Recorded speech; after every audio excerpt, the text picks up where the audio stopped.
Happy hour with the crow. Oh, Uh-oh. what's this about? Mystery guest. Oh, Oh, who could this be? is it Gandalf? Who could it be? Who could this be? He's just a man with a beard. Oh my goodness. Do we have any guesses in the comments who it could have been? Did you just get a glimpse? I think I've seen him in a movie. Is that a green screen? I think I've seen him in Avatar. Oh. Yes, I have seen him in Yeah. Avatar. Okay. Or her. I think one of his shows might have looked like it was in Avatar, actually. Oh. You think he has a show?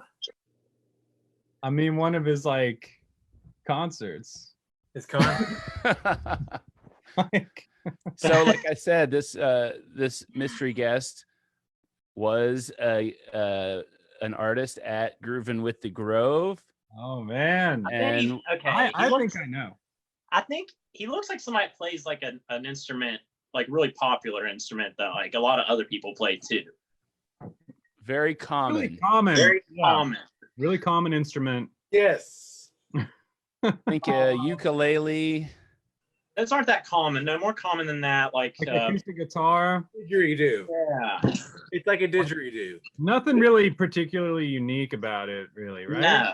That's No, what I'm no. thinking. I'm trying. Yeah. Well, Tommy, how about a drum roll? I just stopped. Oh. Hey, Oh, wow. Yes. Wait a is that an second. ass hat? It's an ass hat. It's an ass hat. Oh man, What an I asshole. definitely know who it is. Oh. That one guy. It's that one guy. How Oh, you So doing, good to man? have you. what's up? Thanks for having me, fellas. This is a treat. Well, Yeah. thanks for joining Yeah, us. thanks for joining. My pleasure. I'm new at the Zoom thing. I'm just getting, I had a Passover Seder with it with my family, so I'm just getting fine tuned. You're Yeah. not in your van. What's that? You're not streaming from your van. Nah, it's too cold. I don't like, I'm tired of hanging out in that thing. That was serious, really. You're like, I've got it down in the van, but here in my house, I had to reset everything up. It's No, it was a pain it was a pain. It was a pain in the butt. I'm so used to doing it in the van. I have a real good workflow, but I'm tired of, you don't want to go outside.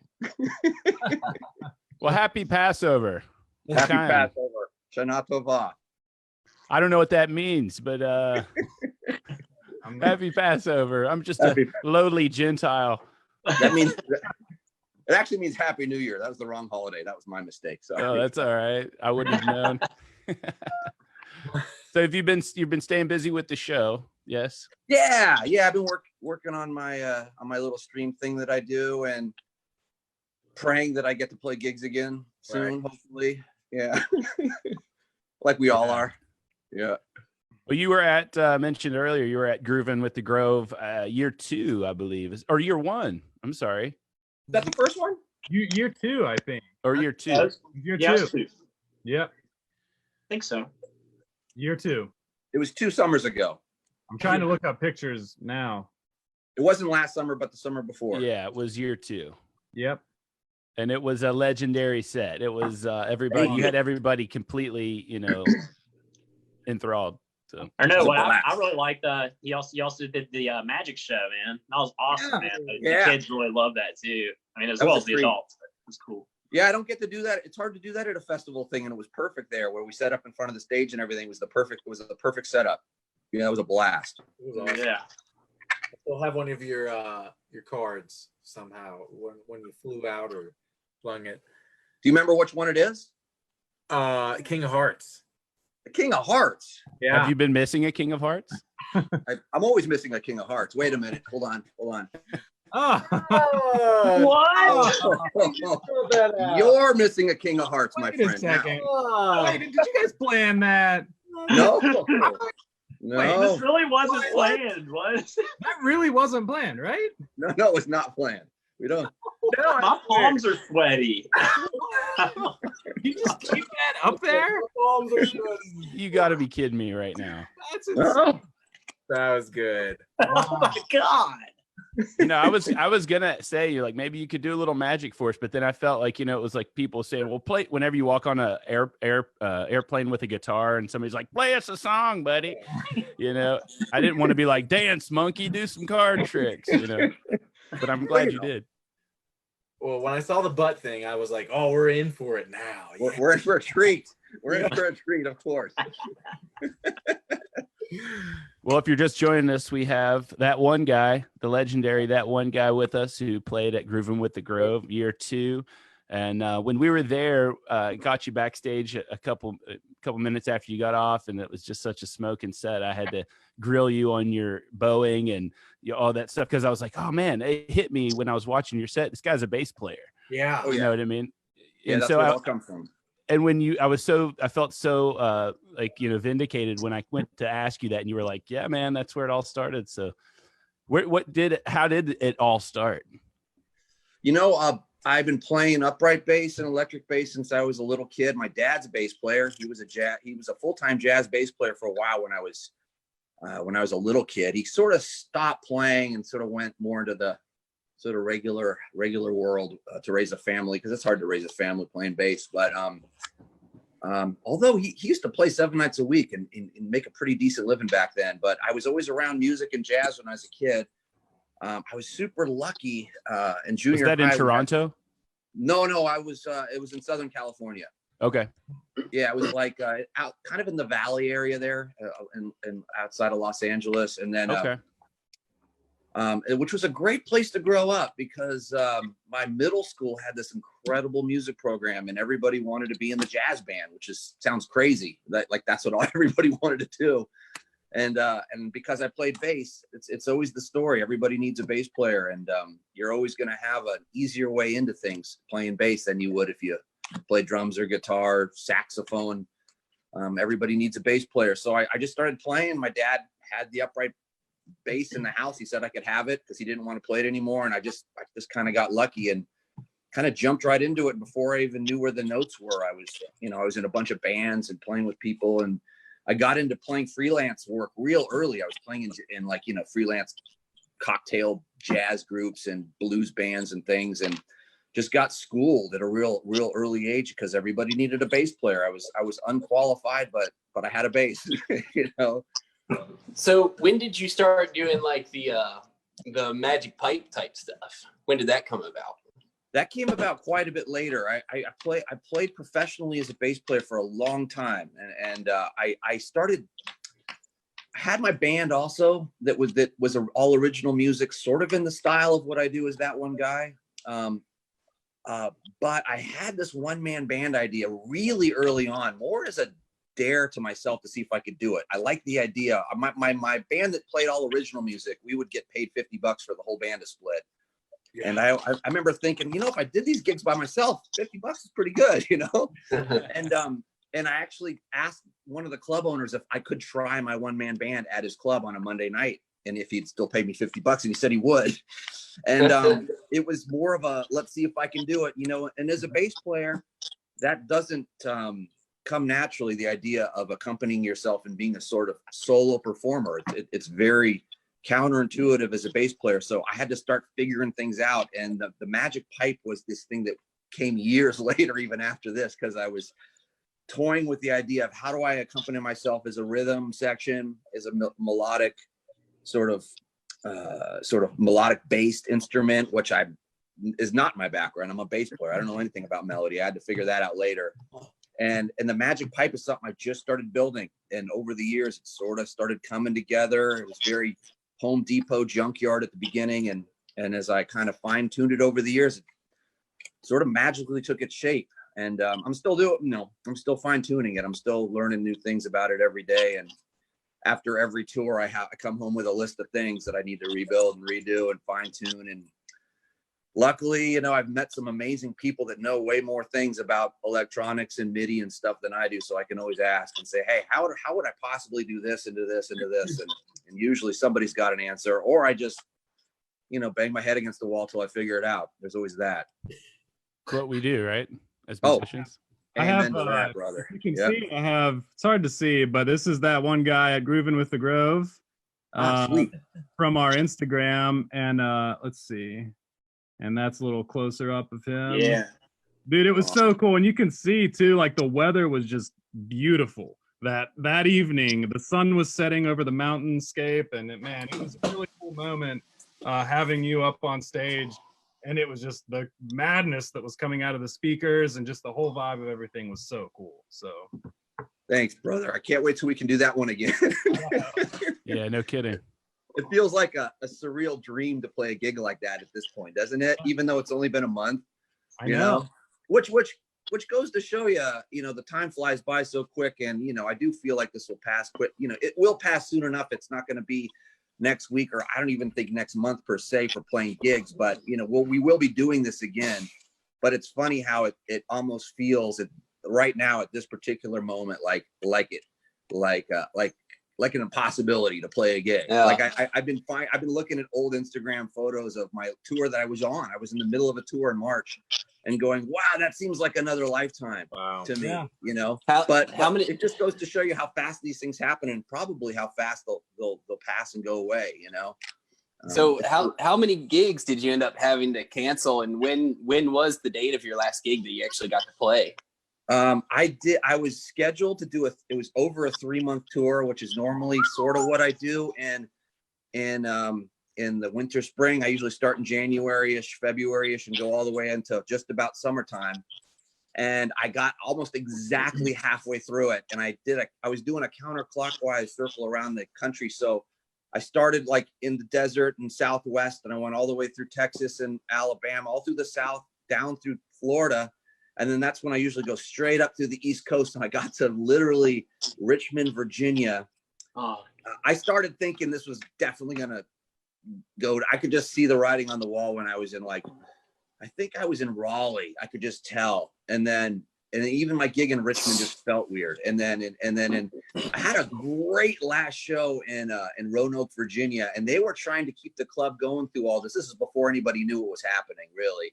But they had spaced out all the seats 6 feet apart and cut the capacity in half. And it was really a really fun show. Like, it had an incredible vibe. But I just could feel it. This was going to be it. And I drove straight home from Virginia to Las Vegas, which was all the way across the country, literally the next day. And it sucked because my best markets were just about to come up, and I just put out a new record. So I was just about to hit like the Northeast and then come across and do the Midwest and the Rockies and the Pacific Northwest, which really was going to be the best way for me to sort of recoup all my investments into my record and everything. And it's not the end of the world. I'll pick it up where I left off, whenever that's going to be. But it was just so weird. It was such a surreal thing to literally have your whole tour just canceled, and I mean, I'm almost everybody's got the same story because everybody's jobs were canceled too, but to be on the road when this was going down was so bizarre, and especially to be on the East Coast. I'm from the West Coast, and I love playing on the East Coast, but it definitely is another world. And being that far from home when suddenly everything's kind of topsy-turvy and you kind of got to figure things out. And it was a scary, weird little moment. And I realized then that all that fear and everything really was just in my head. But it was that thing where it's like, oh, wow, my tour is really not going to happen. I gotta go home and figure something else out. Crazy. So bizarre. So I made a mistake earlier. For some reason, I thought you were Canadian, but you're West Coast guy. Yep. So the name of the record is "Set the Controls for the Heart of the Butt Noggin." Is that right? The butt noggin. The butt noggin. The butt noggin. Set Absolutely. the controls for the heart of the butt noggin. That's on all digital platforms, right? Absolutely. Yep. And that's the name of your van, too, as well, isn't it? Or no? Yeah. The butt noggin started with this loose concept with this alter ego thing that you just saw, and then it turned into sort of a it's like that's what I call my sort of creative space, which is my van, because I have it all set up as a recording studio, broadcast studio, mobile little rehearsal space, which is really fun. It's cramped as hell. But it's such a fun thing to have on the road because I can go to this little zone that's already set up and really actually works. But I also kind of refer to that space when I'm home and in my creative space as well, which is also that as well. So yeah, that's kind of, it's a state of mind, you know, the butt noggin. Love it. Wes is in that state of mind all the time, I feel like. No. Amen. Well, man, thanks so much for stopping in and for doing Grooving with the Grove and for just being a buddy of Fletcher's Grove and Thanks doing for the work. having me, guys. It's a Wow. treat. Yeah. I love that we can do this, you know, and I can't wait till we can hang out for real again. Yeah. Yeah. Yeah. When's next time you're going live on online? Say that again. When's One more next time time? you're going live online or doing a? Every Monday at 5 p.m. Pacific, which would be 8 p.m. for you guys. Every Monday I go live with my little broadcast, and it's on all my platforms. So it's on YouTube /ThatOneGuy, Facebook /ThatOneGuy. It's on Twitch, but Twitch is a funny thing. Twitch What's the is deal with Radio Wonder. Twitch? What is Twitch? I keep hearing about it. And Which you know, it's funny. We actually started it on Twitch 3 years ago. It's mostly it's an actually super interesting program because a lot of gamers use it to go live and do gaming and talking. I mean, that's really what it's for. And the thing that I initially really loved about it was the audience on there are mostly gamer kids that seem to have an actual real long attention span, which I know sounds crazy, but they'll tune in and just hang out with you for 2 hours. Versus for me, it's a smaller audience, but you know, Facebook, I get a much bigger audience, but everyone's coming and going. Everyone's just scrolling on the phone. Most people are watching me for three seconds to a minute. A few people stick it out the whole time. Twitch, they almost all stay. And it's Twitch. I think it's twitch.tv or twitch.com. Check it out. It's kind of interesting. It's the thing that's a bummer about it is you can't share it with your friends like you can with YouTube or Facebook. Like it can't go viral. Like if you're having a good broadcast, it can't really go viral. It just is what it is. But it's cool. I use that Restream software, so I go to all the platforms at once with my broadcast. I go to Twitch, YouTube, Facebook, and Periscope. And not too many people watch me on Periscope either, but Facebook and YouTube are the main ones for the most part for me. Nice. Yeah. very cool. Yeah, we're kind of new to this whole world, and I know a lot of people are kind of scrambling to get this whole deal together and figure out. But it's really been probably great for, not great, but at least those of you like yourself who's been doing this kind of thing for a while, who has you're set up to stream and do all this stuff, and you're ahead of the game. Well, you're ahead of the game. You got an SM7B right there, my friend. Hey, no, that's the mic, and that's a beautiful mic. It's a funny thing, the streaming thing. It's really pretty damn hard. When I started doing it, luckily my buddy that tours with me, the Mindbender, who helps me with a lot of my visual stuff and kind of showed me how to do all that stuff, helped me set it all up. And it's so complicated and so many things are always going wrong with it. I actually love the challenge of it. And even some of my best streams and live streams that I do, everything's falling apart, nothing's working, but it feels super good because it's like playing a gig, but the troubleshooting concept is sort of upped about 10 times. And if you can get through it, if you can just get through it, I find it super rewarding just because it's so dang hard. But yeah, I love doing it. I feel like it's definitely its own language for me now at this point. Like I can do things on my stream that I can't do at my live shows. And of course, vice versa. Nothing will ever replace a live gig or a live show. And, God, every day that goes by, I miss playing live in front of an actual audience that's standing there and giving you feedback that you can hear through the air, instead of reading in the chat. But there's something magical and surreal and neat about the chat and seeing people kind of logging in from all over the world. I find that like super inspiring. And that's what I noticed right away, especially with the Facebook Live thing, is, I'd see friends from elementary school and a keyboard player that I played with in '97 and a promoter from a festival in Australia from 2006, like all these slices of your life kind of come around and join you on your thing. And it's such a nice little meeting place and hangout. I got to say, that's something that I love about it. It's pretty profound. that is cool. I mean, the fact that you can be talking to somebody on, in or I'm sorry, playing for somebody in New Jersey and also in Shanghai or, LA or whatever is pretty rad. It's awesome. It was funny because when we first started doing the live stream, we were doing it at the gigs, and he was my tech buddy, the mind bender. We had these 3 cameras that we were using for the projection onto the screens, the live screens. But he was also running out of them because we had these weird little capture boxes. He was running out of them into a second computer and going live with it. That's when we used to go live on Twitch. And, a lot of times nobody would watch because we hadn't figured it out yet. But then this one night, it just kind of picked up a bunch of steam and a bunch of people were watching it. And he told me afterwards. And then from then on, we were streaming and I would get real self-conscious because I was playing for the audience, but I was also playing for this other audience that was out in cyberspace. And it was messing with my mind because I couldn't size it up. It was like, it was either going to be 3 people or 300 people. I didn't know, or maybe 3,000. I mean, it never got that big, but it's like this weird multi-dimensional audience that's out there that you can't even guess. The potential is millions of people, but it could be 3 people. You just don't know. Whereas when you're looking at your audience, you can count them. You can see them. Okay, I'm playing for 30 people. I'm playing for 100 people. I'm playing for 300 people. You can see them. But you can't see your audience when you're doing this virtual thing. So it's an interesting way to perform.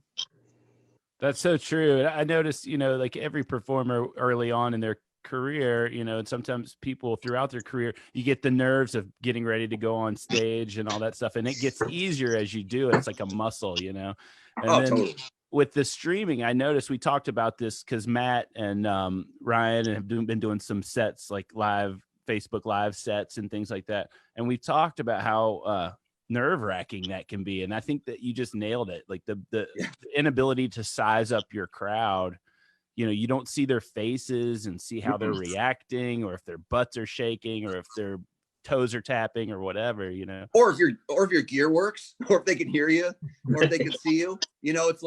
There's so many unknowns and weird things, and it's the same. It's a similar muscle, like you were just describing, as just get up there and play. Don't overthink it. Get up there and play. What if the sound is bad? What if the there's a million reasons why a gig can be terrible. And then there's a 1,000 million reasons, a billion reasons why a stream could be terrible. And so many of those are unknown because we don't see them. We're so used to seeing the issues at a gig. We're so used to hearing and troubleshooting the issues at a gig, not for this thing. It was funny. Just even 2 weeks ago, I was having this weird stream where a couple of people were complaining about my mix. They were complaining that they couldn't hear the strings on my instrument versus my feet drums that I was playing.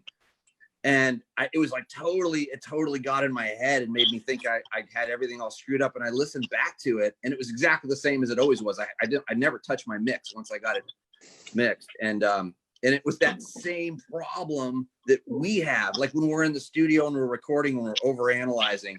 I can't hear this. I can't hear this. I can't hear this. And what did you change? And the engineer's like, I didn't change anything. It's exactly the same. And it's that weird misperception that we all have in my audience. Like 3 people, and it was one guy in my audience that was bringing it up, and then 2 or 3 other people jumped on it and swore they were having the same issue. And it wasn't even an issue, but I was thinking that everything was all screwed up. And it was such a funny, weird thing. You have to trust yourself, and you have to just do your best, really. And I think the more you do this, the better you get at it. You just got to do it a lot, and just kind of just get that confidence up that everything's kind of working. And if it ain't working, it ain't working. It ain't the end of the world. Do it again the next day or the next week or whatever. Fix it. Yeah. It's like when you play there's a bad always gig, just get in the van and drive to the next town, and it'll probably go better the next day.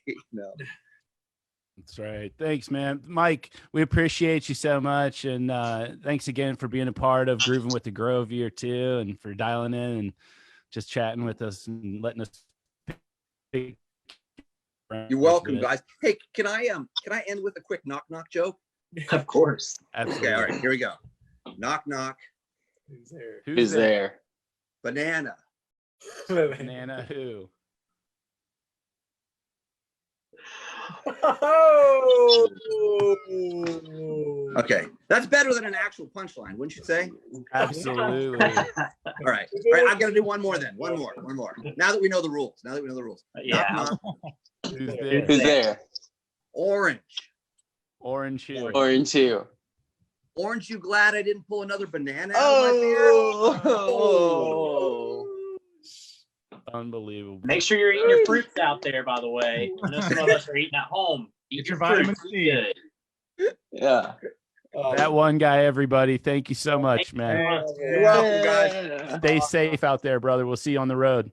We'll see. I miss you guys. We'll see you soon. All right, man. See you, man. Have a good one. Take care. Bye. That's Bye. awesome, man. How cool is that? That guy's amazing. That was I amazing. just want to reiterate. I mean, and I want to ask again because but that magic trick. Croft said the King of Hearts, and he just pulled a King of Hearts out of his beard. Ask Ellie. Croft did He look just shocked. keeps I mean, it. I was looking at Croft's face. I was like, I was shocked. I didn't know who it was. There was no conspiring. No, there's no way unless Adam told Croft, there's no way. Or if and Croft seems pretty genuine right now. I think we would know if he was lying. Happy hour with the crow.